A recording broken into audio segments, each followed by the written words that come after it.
and governance. First topic వచ్చేసి CBI versus states.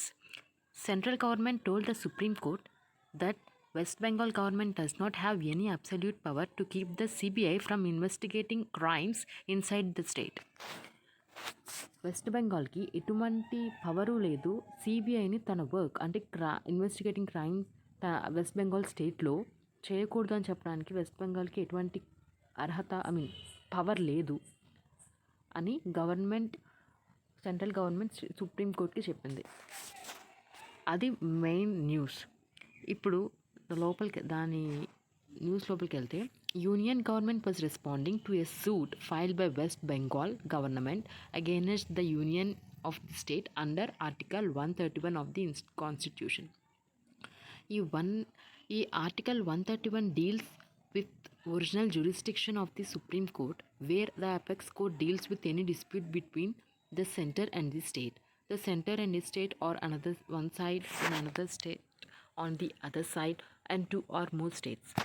ఇప్పుడు article 131 ఏం డీల్ చేస్తుందంటే, supreme court any disputes between సెంటర్కి స్టేట్కి ఏమైనా డిస్ప్యూట్స్ ఇస్తే సుప్రీంకోర్టు అది ఒరిజినల్ జ్యూరిస్డిక్షన్ అనమాట. సుప్రీంకోర్టుకి తను ఆ కేసు తీసుకుంటుంది. ఎవరెవరికి గొడవలు వస్తాయి, సెంటర్కి స్టేట్కి డిస్ప్యూట్స్ వచ్చినా, సెంటర్కి 2-3 స్టేట్స్కి డిస్ప్యూట్స్ వచ్చినా, ఒకవేళ సెంటర్కి 2 కంటే ఎక్కువ మంది స్టేట్స్కి డిస్ప్యూట్స్ వస్తే అది సుప్రీంకోర్టు ఒరిజినల్ జ్యూరిస్డిక్షన్కి అందరికి వస్తుందన్నమాట. The state has challenged the CBI jurisdiction to register FIR and conduct investigations in the state in numerous cases. West Bengal said it had withdrawn general consent to the CBI in 2018 and CBI's action were a distract attack on the federal structure of the governance. నార్మల్గా ఏంటంటే, west Bengal తన కన్సెంట్ని అంటే CBI వచ్చి మా స్టేట్లో investigate చేయొచ్చు అనే ఒక జనరల్ కన్సెంట్ని విత్డ్రా చేసుకుంటూ 2018. వెస్ట్ బెంగాల్ ఏమంటుందంటే, సిబిఐ యాక్షన్స్ ఇక్కడ ఫెడరల్ స్ట్రక్చర్ని దెబ్బతీస్తున్నాయని చెప్పి నేను ఇలా విత్డ్రా చేసుకున్నానని వెస్ట్ బెంగాల్ చెప్తుంది. Next, 8 states have currently withdrawn consent to the CBI like Maharashtra, Punjab, Rajasthan. West బెంగాలే కాకుండా మిగతా 8 states కూడా, మహారాష్ట్ర, పంజాబ్, రాజస్థాన్ అట్లాంటి స్టేట్స్ కూడా ఇలా సిబిఐ కన్సెంట్ని విత్డ్రాల్ చేసుకుంది. This recent clash arises the question on cooperative federalism in India and there is no need to ensure smooth function of the federal system in India. ఇట్లాంటి క్లాషెస్ వల్ల ఒక cooperative federalism, India అంటే states centre కలిసి work చేసే ఆ federal సిస్టమ్ని ఒక clashes raise అవుతున్నాయి. కాబట్టి ఒక స్మూత్ ఫంక్షనింగ్ అనేది ఉండాలి. Apart from CBI issue, there are many other clashes between center and state, like implementation of center-run schemes, implementation of GST, and the action taken by central agency like Enforcement Directorate and Narcotics Control Bureau. ఈ CBI ఒక్క ఇష్యూయే కాదు, స్టేట్కి సెంటర్కి చాలా issues ఉన్నాయన్నమాట. Like కొన్నిసార్లు centre run చేసే schemes అంటే సెంటర్ ఇంట్రడ్యూస్ చేసిన స్కీమ్స్ స్టేట్ ఇంప్లిమెంట్ చేయనంటాం, ఆల్టర్నేటివ్గా వేరే స్కీమ్స్ చేసుకోవడం, అలా డిస్ప్యూట్స్ వస్తూనే ఉన్నాయి. ఇంప్లిమెంటేషన్ ఆఫ్ జిఎస్టీ, స్టేట్స్ చెప్తుంది మాకు లాసెస్ వస్తున్నాయి జిఎస్టీ వల్ల అని చెప్పి, ఆ ఇంప్లిమెంటేషన్కి ప్రతి దానికి ఇలా ఒక ఇష్యూస్ అని సెంటర్ స్టేట్ మధ్య ఉంటూనే ఉన్నాయి.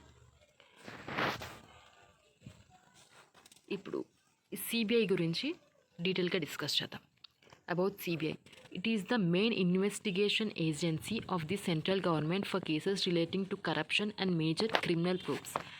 సిబిఐ అనేది మేజర్గా corruption related and criminal cases, కొన్ని క్రిటికల్ క్రిమినల్ కేసెస్ ఉంటే ఇన్వెస్టిగేట్ చేస్తుంది. It is not a statutory body. ఇప్పుడు సిబిఐ డైరెక్టర్ ఎలా అపాయింట్ చేస్తారనేది లోక్పాల్ యాక్ట్లో 2013లో ప్రిస్క్రైబ్ చేస్తుంది. చూడండి, the Lokpal act 2013 prescribed that CBI director shall be appointed on the recommendation of a committee compromising the prime minister, leader of the opposition in Lok Sabha and the chief justice of India or judge of the supreme court nominated by him. ఒక CBI director ఎలా appoint చేస్తారంటే, ఒక committee ఉంటుంది, ఆ committee ద్వారా appoint చేస్తారు. కమిటీలో ముగ్గురు ఉండాలి. ఒకటి ప్రైమ్ మినిస్టర్, ఇంకొకటి లీడర్ ఆఫ్ అపోజిషన్ లోక్సభ, ఇంకోటి చీఫ్ జస్టిస్ ఆఫ్ ఇండియా అయినా, లేకపోతే chief justice of India nominate చేసిన జడ్జ్ ఆఫ్ సుప్రీం కోర్ట్ అయినా ఉండాలన్నమాట. ఈ ఇన్వెస్టిగేషన్ ప్రొసీజర్ ఏంటంటే, the central government can authorise CBI to investigate such crime in a state only with the consent of the concern state of government. ఇప్పుడు central government ఉంది, ఏదైనా case ఉంది, so central government సిబిఐకి చెప్పి ఆ state consent ద్వారా ఆ కేసుని హ్యాండిల్ చేస్తుంది అన్నమాట సిబిఐ. ఈ కన్సెంట్ని వెస్ట్ బెంగాల్ విత్డ్రా చేసుకుంది. The supreme court and high court however can order CBI to investigate such as crime anywhere in a country without the consent of the state. కానీ supreme court ఏంటంటే, supreme court కానీ high కోర్ట్కి కానీ ఈ సిబిఐకి order చేయొచ్చు. Anywhere in the country, మీరు ఏ కంట్రీకైనా, ఏ స్టేట్కైనా కంట్రీలో state consent లేకుండా కూడా సుప్రీంకోర్టు హైకోర్టు సిబిఐని పంపించి ఇన్వెస్టిగేట్ చేయమంటుంది. ఇద్దరు గైడ్ చేస్తారు సిబిఐని. ఒకటి సెంట్రల్ గవర్నమెంట్ ఒక కేసు ఇచ్చి సిబిఐని స్టేట్లో ఇన్వెస్టిగేట్ చేయమంటే ఖచ్చితంగా ఆ స్టేట్ కన్సెంట్ ఉంటేనే సిబిఐ ఇన్వెస్ట్ చేయగలదు. అదే సుప్రీంకోర్టు కానీ హైకోర్టు చెప్తే స్టేట్ కన్సెంట్ లేకపోయినా సరే సిబిఐ ఇన్వెస్టిగేట్ చేసే రైట్ ఉంది. అది సిబిఐ గురించి. ఇప్పుడు next, what are the aspects of the federalism are affected with respect to CBI versus state wrestle. Federalism అంటే స్టేట్కి సెంటర్కి ఎలా ఎఫెక్ట్ అవుతున్నాయి ఈ సిబిఐ వర్సెస్ స్టేట్స్ ఈ గొడవల వల్ల అని చూస్తాం. First police. Under 7th schedule list 2 made police a state subject conferring exclusive domain to the state to make laws regarding the same. However, the Delhi Special Police Establishment Act 1947, which established the CBI, continues to function as a central agency, carry out its function as police.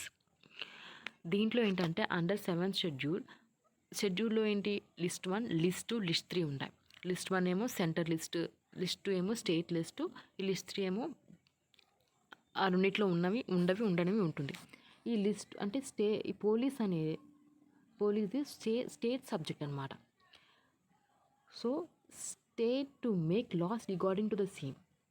స్టేట్కి police మీద ఏమైనా laws చేయొచ్చు regarding ఉంటుంది. కానీ however Delhi police establishment act, ఈ Delhi special police establishment act 1946 ద్వారా CBI తన functions as a central agency carrying out its functions, CBI ఒక పోలీస్ లాగా కూడా వర్క్ చేస్తుంది అక్కడ.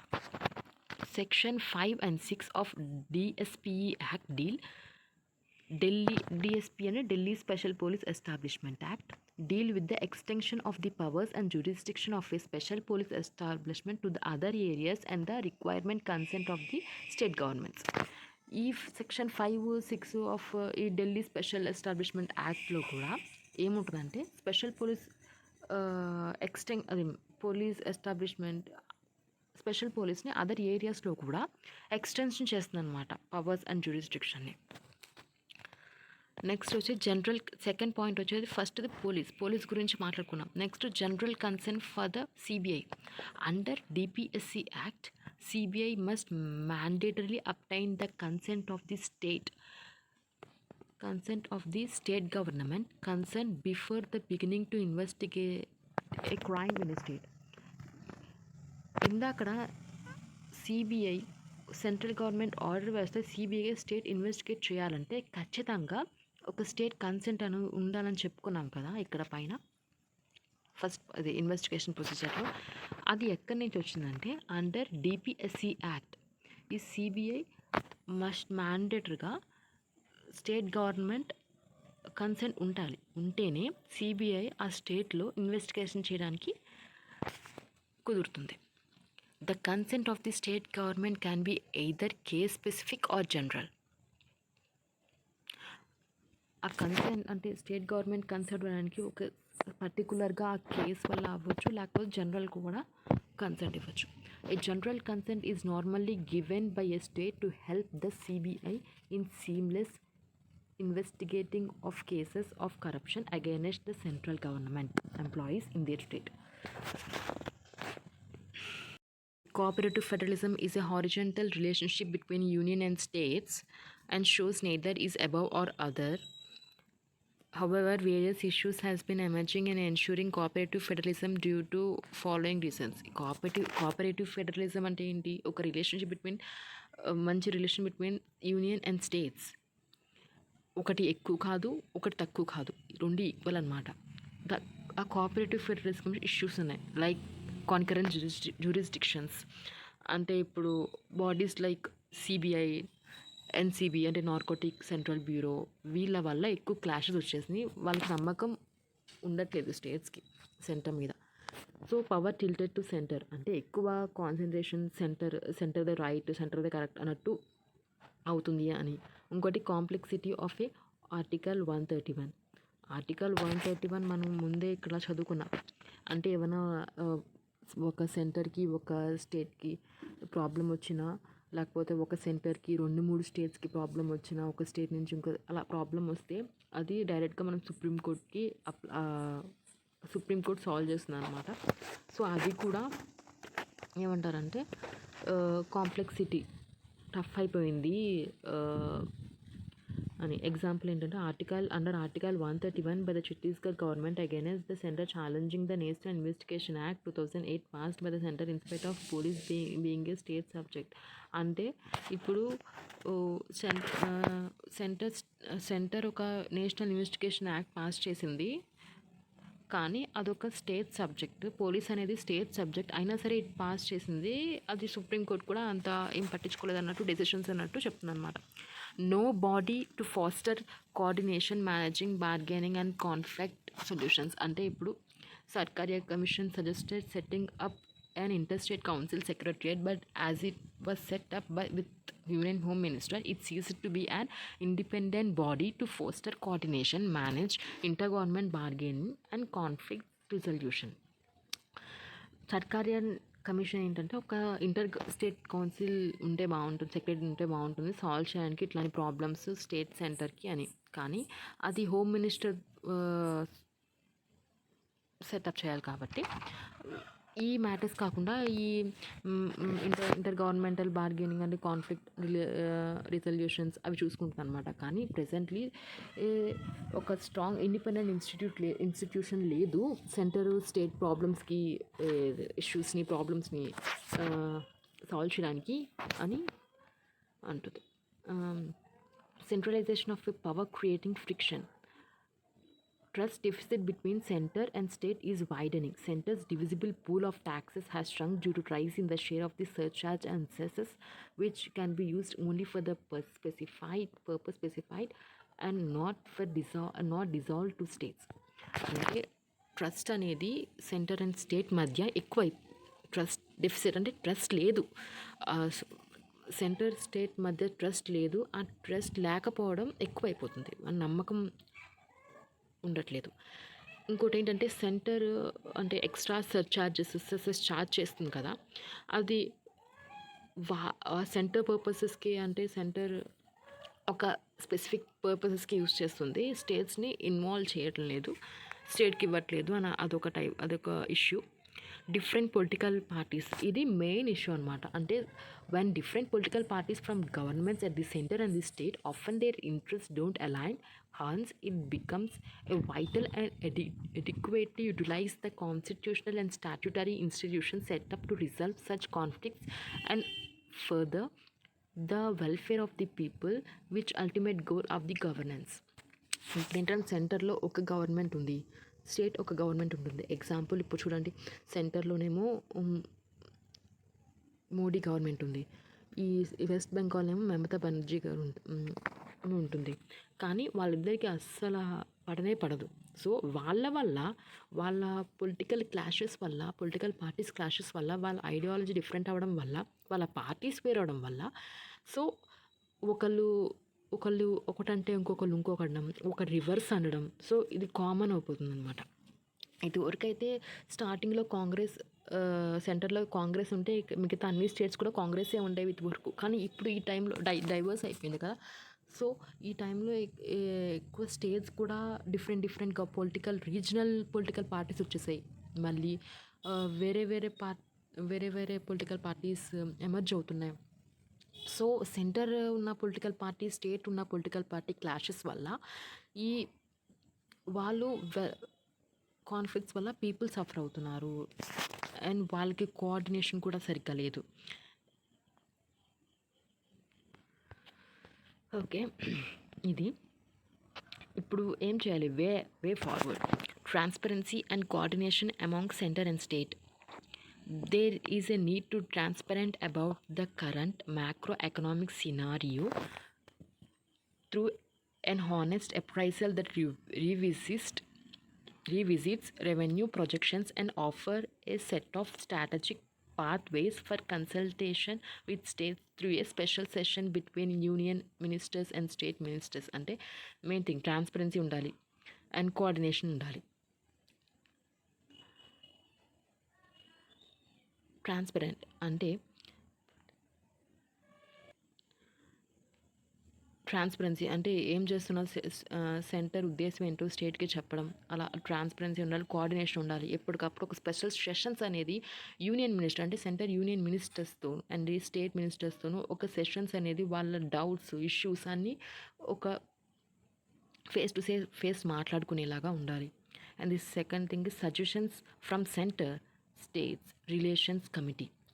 Sarkarian Commission and Punchi Commission on Center-State Relations give several recommendations to cultivate cooperative federalism and suggest actionable steps. Certain constitutional amendments can better federalism and its actualization. Sarkaria Commission, Punchi Commission recommendations ఇచ్చింది. Centre state relations స్ట్రాంగ్గా ఉండాలని, cooperate చేసుకోవాలని, cooperative federalism స్ట్రాంగ్గా ఉండాలని already చాలా steps చెప్పింది. స్టెప్సే ఇప్పుడు the office of the governor should be political and the terms of his removal should be altered. Extending the mandate of the Interstate Council beyond advice and recommendations. Laying down guidelines to prevent misuse of president veto of the legislation. It's only fair to include states when the center enters into the international agreements. First ఏంటంటే ఇప్పుడు governor అనేది political పార్టీకి సంబంధం లేకుండా ఉండాలన్నమాట. అంటే ఇప్పుడు governor background అనేది తను ఏ పొలిటికల్ పార్టీకి క్లోజ్గా ఉండకుండా, వర్క్ చేయకుండా ఉన్న వాళ్ళు గవర్నర్ అయితే మంచిది. కానీ ఇప్పుడు మ్యాక్సిమం ఎక్కువ ఏం చేస్తారంటే ప్రైమ్ మినిస్టర్ సెంటర్లో ఏ గవర్నమెంట్ ఉంటుందో ఆ గవర్నమెంట్ ఓడిపోయిన సీఎం ఉంటారు కదా, వాళ్ళకి గవర్నర్ ఇవ్వడం కానీ అట్లాంటివి చేస్తూ ఉంటారు అన్నమాట. కానీ ఈ సర్కార్యాను మంచి కమిషన్స్ ఏం చెప్తారంటే అలా కాకుండా గవర్నర్ అనేది ఏ పొలిటికల్ పార్టీకి సంబంధం లేకుండా ఉన్న వాళ్ళైతే బాగుంటుంది అని ఒకటి. ఇంకొకటి mandate of interstate council beyond advice and recommendations. Interstate council అనేది ఉండాలి అండ్ గైడ్లైన్స్ అనేది క్రియేట్ చేయాలన్నమాట. లేడం అంటే పెట్టాలి, క్రియేట్ చేసుకోవాలి. ఎందుకంటే ఒక ప్రెసిడెంట్ వీటో పవర్ని మిస్యూజ్ అవ్వకుండా ఉండడానికి. ఇంకొకటి లాస్ట్, స్టేట్స్ని ఎక్కువగా సెంటర్ ఇన్వాల్వ్ చేయకూడదు. ఇట్లాంటి ఇవి చేయకుండా ఓన్లీ ఇంటర్నేషనల్ అగ్రిమెంట్స్కి మాత్రమే స్టేట్స్ని ఇంక్లూడ్ చేయాలి, ప్రతి దాంట్లోనూ స్టేట్స్ని ఇంక్లూడ్ చేయకూడదని చెప్తున్నాను అనమాట. నెక్స్ట్ పాయింట్ వచ్చి giving physical space. Gradual widening of the physical capacity of the states has a legally guaranteed without reducing the center share. Giving physical space అంటే ఫైనాన్షియల్ స్పేస్. ఆ స్టేట్స్ అంటే ఫైనాన్షియల్ కెపాసిటీ స్టేట్స్లో ఎక్కువ ఉండాలి centre కంటే అని.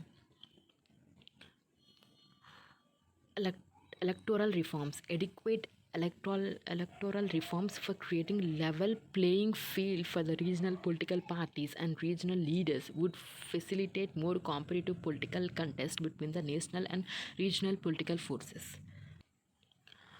ఒక ఎలక్ట్రల్ రిఫార్మ్స్ అనేది క్రియేట్ చేయాలన్నమాట. So regional political parties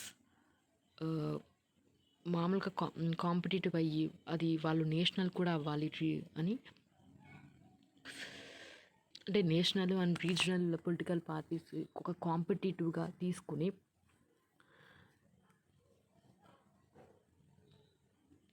participate చేస్తారనమాట.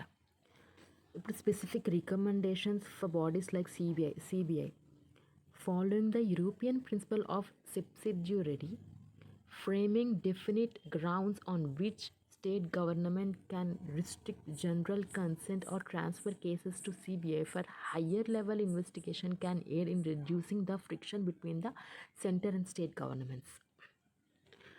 ఇప్పుడు యూరోపియన్ మోడల్ ఏంటంటే స్టేట్ గవర్నమెంట్ క్యాన్ రిస్ట్రిక్ట్, అంటే కొన్ని కేసెస్ ఒక హయ్యర్ లెవెల్ ఇన్వెస్టిగేషన్స్కి కొన్ని వాళ్ళు రిస్ట్రిక్ట్ చేయొచ్చు అనే ఒక ఛాన్స్ అనేది, ఒక ఆప్షన్ అనేది ఉంటుందన్నమాట యూరోపియన్. ఆ మోడల్ని మనం ఫాలో అవ్వచ్చు.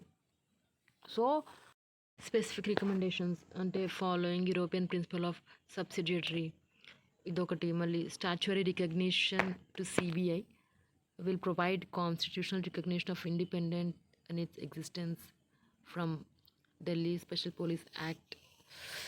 The comprehension system involving cooperation of the legislature, executive and judiciary can revamp the revise of lost glory of CBI.